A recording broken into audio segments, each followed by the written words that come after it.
listening to you use the word patience to describe what your approach has to be. I mean, there's a lot of developments going on here, wind tunnel, new simulator and so on, but is it easy for a Formula One driver, especially one on a very much an upward curve, to be patient? It's something I think as part of Formula One you have to get used to. It's something I'm a lot more used to now than what I was, I guess, in my first 2 seasons of F1. But it's patience, but in that patience is just a lot of hard work, a lot of time spent with the engineers, with aerodynamicists, with the whole team on trying to improve and get better. So I guess it's patience if you're thinking about what your goal is, and the goal is to win a race or a championship, and that's the things which take time. So yeah, it's the way it is. It's something you do get used to, but at the same time, you've got to keep working hard through that time. Okay. How realistic is it that you might win a race this year? It's an extremely tough question. I think it's too early to tell anything. I think realistically, if we look at things, of course, we believe we've taken a small step forward and we've improved in some areas, but it's the same probably for most teams. So, we still have things in the pipeline which we're more confident in. Those things we haven't had this winter or for the development of this car. So small steps forward, continuing in the right direction is our plan for now and our strategy. And through the season, we can step things forward and hopefully be a bit more aggressive than we have been in the past with development and bring things to the car. So a win, I think, I forget that question. And, we just do our best. We try and score good points and focus on that. Okay. I mean, Zak Brown calls you the team's franchise driver. There's a lot of people saying a lot of good things about you, and we know what you've achieved thus far. Looking at the bigger picture, could you be confident by the end of your contract here, so in a few years' time, that you could have a world title challenge? You could fulfill your ambitions at this team, I suppose, is what I'm asking. I still believe so.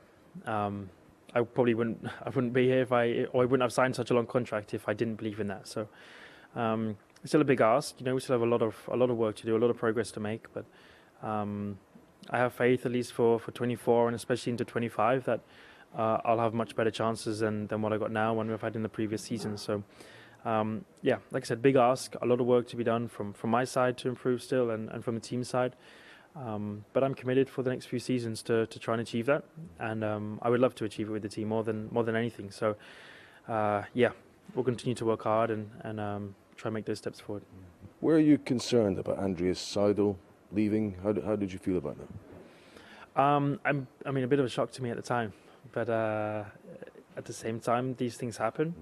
With Andrea coming in, Andrea's a guy I've known for many years now, and very capable of succeeding Andreas and taking up his role and still being a very key part to the team's progress over the future years. So even with what he's done already, big shoes to fill, I'm sure, from what he went to being team principal, but a guy who more than anyone I think is very capable of doing so, leading a team, having a bigger role even within here at MTC. So yeah, confidence in him, and still the team is extremely strong, and I would say still stronger than ever. Okay, just a couple of ones to finish.